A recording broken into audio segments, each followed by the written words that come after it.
N'amakuru ashimishije cyane kuri uwo muryango uriho urareba kuri iyo screen yawe. N'amakuru abantu benshi bari gukomeza gutangaho ibitekerezo bigiye bitandukanye kubera imbaraga z'Imana zihambaye, kubera iyo Imana yigaragaje ko ari Imana, igaragara koko nk'Imana, kandi mu bibi no mu byiza Imana ihora ari Imana, ntabwo ijya ihinduka. Mu bibi no mu byiza Imana ihora ari nziza. Uwo muryango uri kureba kuri iyo screen yawe, benshi bari gutanga ibitekerezo bigiye bitandukanye bitewe n'ibitangaza bikomeye cyane Imana yakoreye uyu muryango. Ariko kandi nyuma y'ibihe navuga ngo bigoranye cyane uyu muryango wanyuzemo, n'ibihe bidakunze korohera bamwe, aho usanga ari ukuntu satani akinjira mu ngo ugasanga ibintu birazambye. Ariko uyu muryango wakomeje gukora ibishoboka byose, ukomeza kwiragiza Imana. Kristo aba muri uyu muryango, hanyuma kuri ubu ngubu ni umuryango watsinze. Ngira ngo wabibonye mu mutwe w'iyi nkuru. Ni umuryango kuri ubu ngubu uri mu mashimwe. Nakubwiye ngo uri gusubizamo imbaraga y'indi miryango, kubera ko hari abantu baremerewe bari mu buzima uyu muryango wari urimo, baremerewe kuri bari kuvuga ngo imitima turumva irushye, twatabaje Imana, twakoze buri kimwe cyose, ariko Imana ntabwo iri kudusubiza. Uyu muryango uri gusubizamo abantu intege bitewe mu by'ukuri n'ubuzima uyu muryango waciyemo. Ni umuryango kuri ubu ngubu wari umaze imyaka 16 ushakanye. Imyaka 16, nongere mbisubiremo, barabanye bakora ubukwe, imiryango rwose ubukwe abantu barabutaha. Ariko ni umuryango wategereje urubyaro, wategereje umugisha w'Imana. Njya nkunda kubabwira ngo niba hari umugisha Imana itanga uruta iyindi yose, ni urubyaro. Umuryango umwaka wa mbere urashira, kabiri nuko nguko, gatatu nuko nguko, kane nuko nguko, kugeza ku myaka 16. 16 abantu babana baragerageje byaranze. Reka ndi kuvuga ngo baragerageje, ahubwo barategereje umugisha w'Imana, urubyaro ko ruva ku Mana. Uyu mugisha byaranze.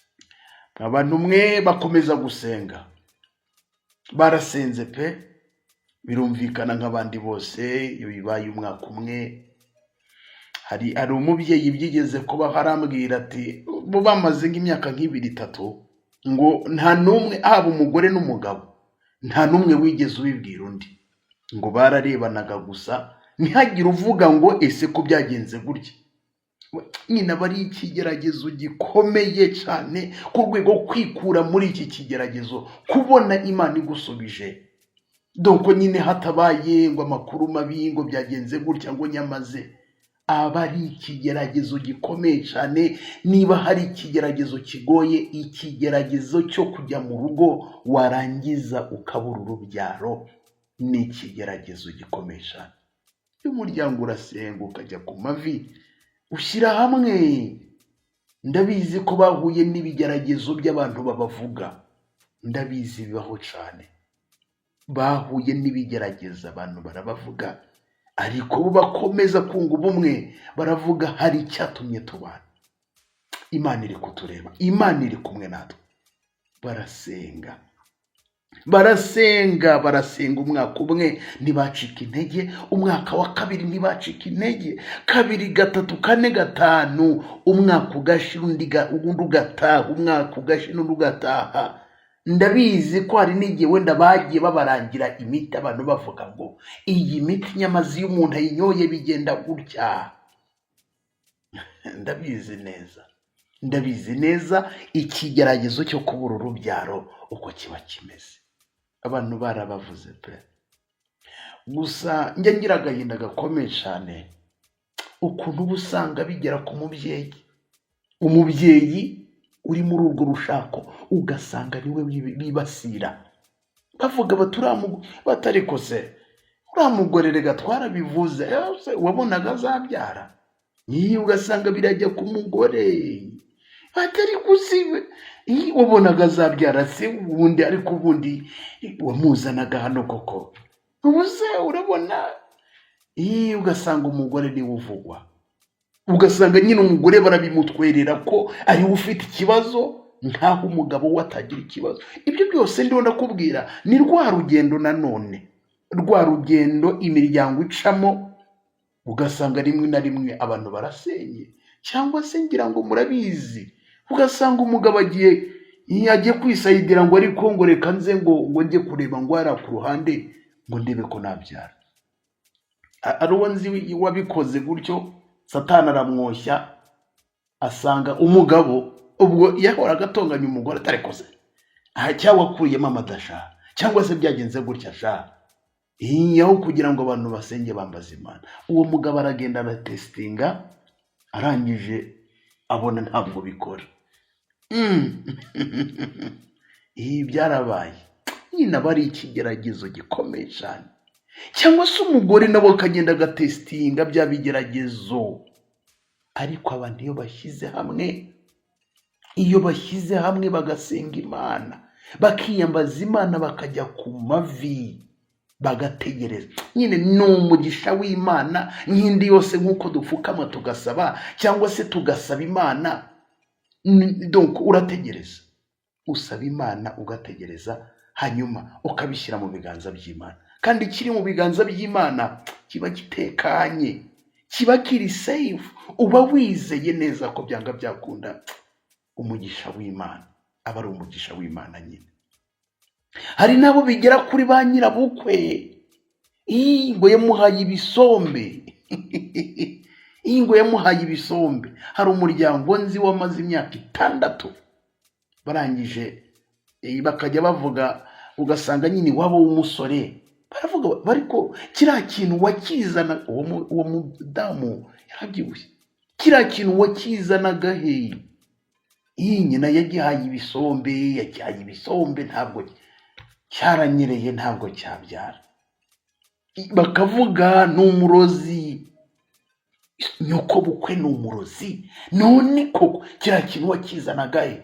Ngo mugabo hari n'igihe yajyaga mu kabari bakamwima inzoga, bakabwira umuseriveri ngo uriya mugabo ntabwo ari umugabo, ntago abyaramo, yazanye ikigore kitabyara, nawe ntabyara, ubyihorera. Umugabo akagenda akarira, ngo akajya nko muri toilette cyangwa se nko muri nyine akarira, akagira agahinda gakomeye. Noneho umubyeyi we byageze igihe ari n'ukuntu ngo abana bamwangaga, ngo wenda yashaka nko gucigatira umwana akarira, nawe akumva agize agahinda gakomeye cyane akarira. Urumva ariko icyo kigeragezo gifata impande zose, imiryango igahaguruka, imiryango ikakuvuga, imiryango ikavuga, ariko se uriya mugabo wamujyanaga hehe? Uriya mugore wamujyanaga hehe? Urumva uburyo nyine umugisha w'umwana, ikigeragezo cyo kubura urubyaro ni ikigeragezo gikomeye cyane. So nyuma yo gushyira hamwe rero uyu muryango, Imana yawusubije n'amashimwe akomeye cyane, n'amashimwe menshi cyane, aho uyu muryango kuri ubu ngubu wabonye impanga, bahirutse kubyara impanga.